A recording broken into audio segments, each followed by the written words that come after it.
There is no guarantee for success, but there are ways to get closer to it when you do the right things. Who you surround yourself with is just as important as what you do. Finding the right people, the right classes, the right activities, and taking the right tests are all decisions that shape your future.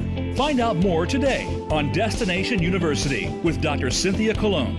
Dr. Colon and her guests will give you the tips you need, whether you're a student, parent, or educator. Now, here is your host, Dr. Cynthia Colon. You're listening to Destination YOUniversity, a podcast for college-bound teens and the parents, mentors, and educators who support them. If that is you, you are exactly where you're supposed to be. Hello, everyone. I'm your host, Dr. Cynthia Colon, TEDx speaker, college admissions strategist, and author of the best-selling book, Be Committed, Get Admitted. Welcome to Destination YOUniversity. We help college-bound teens create an action plan, become interesting applicants, and write compelling essays that increase acceptance letters. We do this through online or live group classes and private counseling. Consider me your happy success expert. Being here today already tells me that you are looking to get ahead, find practical advice, and take action steps. You are growing the community of happy and well-informed families across the nation. So thank you for joining the movement. Welcome to season 9. Holy smokes. We are just over-delivering this season because we're giving you 3 podcasts. Yep, 3. And Thursdays are called Truth Talk Thursdays. What? Yep.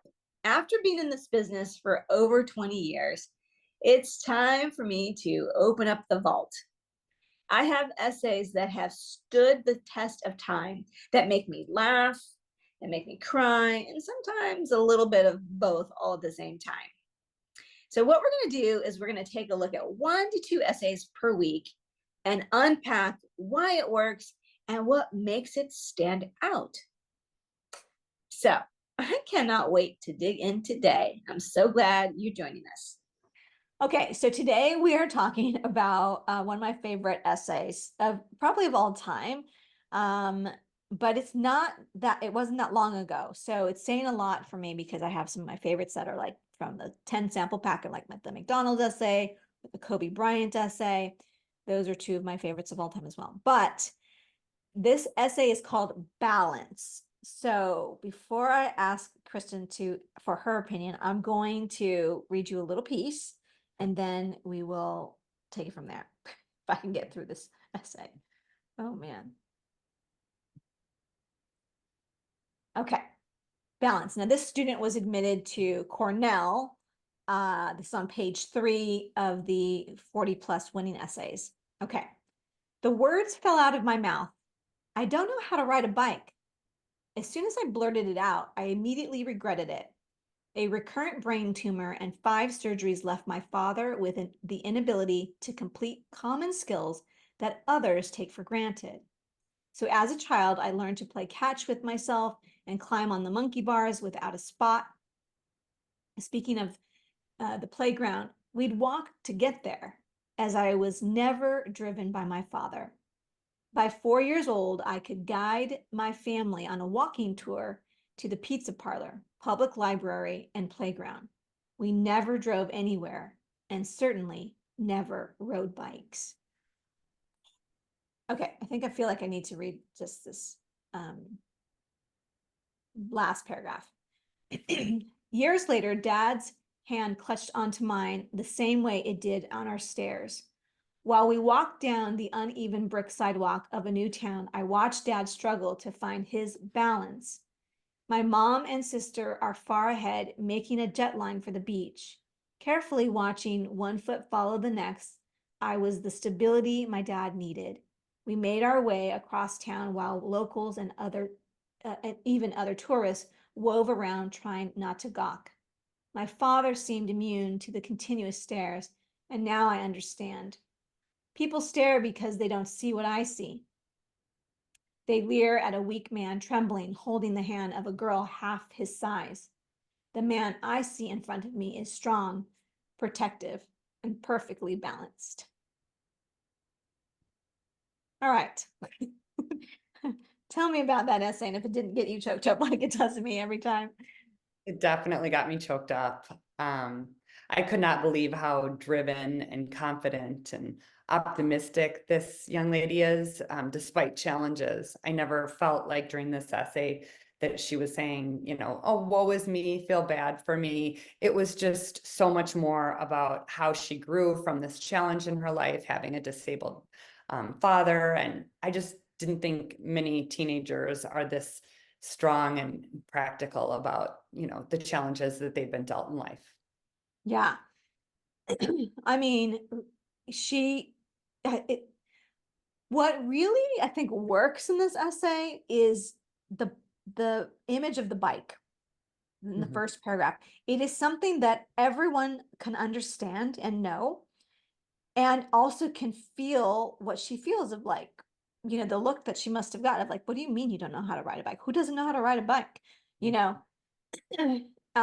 So I think it really works well. And I don't know that she was planning on all of this, but there's something about, well, I love the title of it, right? Balance. Like the bike, you need balance. And if you don't have someone that can show you balance, or you don't have someone that can, you know, spot you on the monkey bars issues, all those things are just, like she says, things that other people take for granted. So I just think it really humanizes her. So, Yes, I thought she was really vulnerable in this essay, and she just becomes, you know, this human in my mind. yeah. Now, what traits, like what do you learn about her in terms of, like, you know, when the admission officer, when I'm reading essays, when I worked in admissions, it's like, how do I picture this person here? What is he going to contribute? What kind of human being is this person going to be? So how do you imagine her? Well, you can tell that she's really compassionate. So she would be a caring, kind community member on campus. And she sees through outward appearances. She's got a lot of depth, especially for, you know, an 18-year-old, and just not a superficial teenager at all. She's very clear about, no matter, you know, how other people saw her dad, she really can see the inside of him as a person. Mm. Oh, I love that word, compassionate. You're right. She is, and she is. And you know, for each of these episodes, I do ask that question of our guests, like, what traits do you see? And you know, it's just a reminder for everyone who's listening. Every year, the admissions folks are trying to craft a class, a new freshman class, and how they will be in community with each other, and how they'll lift up each other, support each other in and out of the classroom. So I love the word compassionate, because that would be, you know, definitely something. Right. So she's at Cornell now. Obviously, Cornell has a number of applicants, more than they that are qualified than actually get in. But I really think this essay helped to set her apart, because she just shows her vulnerability so much. So, I okay. agree. All right. Well, there you have it, everyone. If you have those takeaways, be vulnerable, be real, be authentic, be relatable. And in this case, we learned a little bit about her compassion. How will you be a community member is also something that's coming through in your essay, whether you've acknowledged it or not. So there you have it. All right.